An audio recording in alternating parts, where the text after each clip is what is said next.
Imagine waking up one morning to find an ordinary day had just turned into the last chapter of your story.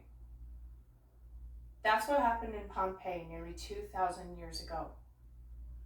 Most people view Pompeii as a tragedy frozen in time. I view it as a place where ordinary people's stories survived. Every day when I enter my library, this is what greets me before I ever open a book. It's a replica of an 1886 map of Pompeii. I've probably spent more time studying that than I care to admit. Most people probably see a city in ruins. I see neighbors. I see a window into the lives of ordinary people whose hopes, lives, families, and everyday routines weren't all that different from our own. When studying starts to feel overwhelming, I will often find myself studying that map.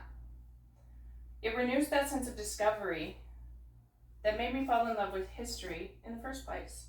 And it challenges me to remember that history isn't just about dates or famous events. It's about people, their lives, and the stories they leave behind. That perspective has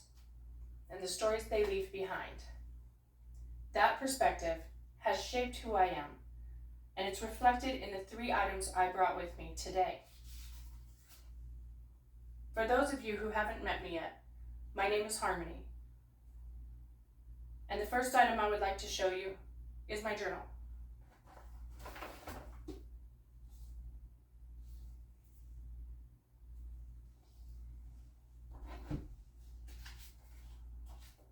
I know at first glance, this just looks like an ordinary journal, notebook. And honestly, that's exactly what it is.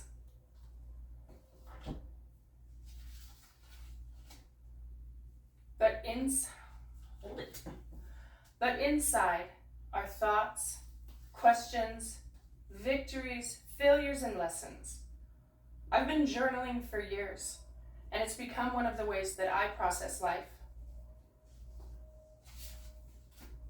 Some pages are filled with excitement, and others have questions I didn't quite have answers to yet, but every page represents growth. Writing has taught me that understanding my own story has helped me better understand other people's. It has made me a better student, a better communicator, and maybe most importantly, a better listener.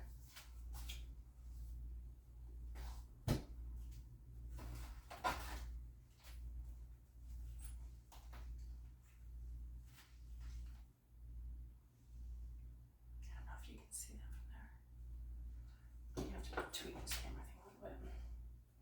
Hold it.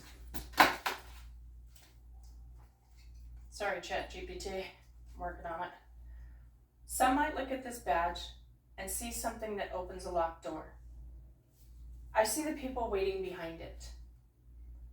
I work at a domestic violence shelter, and every day I meet people whose stories have taken unexpected turns. One of the greatest lessons I've learned is that communication isn't always about having the right words. Sometimes it's about listening well enough that someone feels seen and heard. Working there has reinforced something history taught me long before I ever started this job, that every person has a story worth listening to.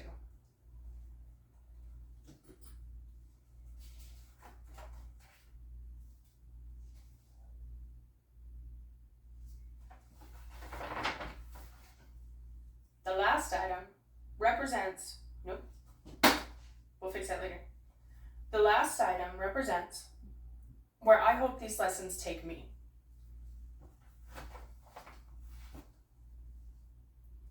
This is probably the simplest thing in my bag. It's just a pencil. But every history paper I've written, Every page of notes I've taken and every goal I'm working towards started with something this simple. My dream is to become an archaeologist and a historian, and I hope to one day walk the streets of Pompeii, not just to see the ruins, but to better understand the people who lived there and to help preserve their stories for future generations.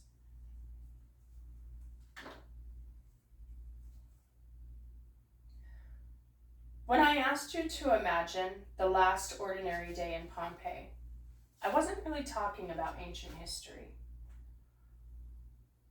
I was talking about why I believe every person's story matters. My journal reminds me that my own experiences help to shape me. My work reminds me that listening to someone else's story can change a life. And my studies remind me that even stories buried for thousands of years still have something to teach us. If there's one thing I would like you to leave with today and remember about me, it's not that I'm fascinated with Pompeii. It's that I believe every story has value, including yours. Thank you.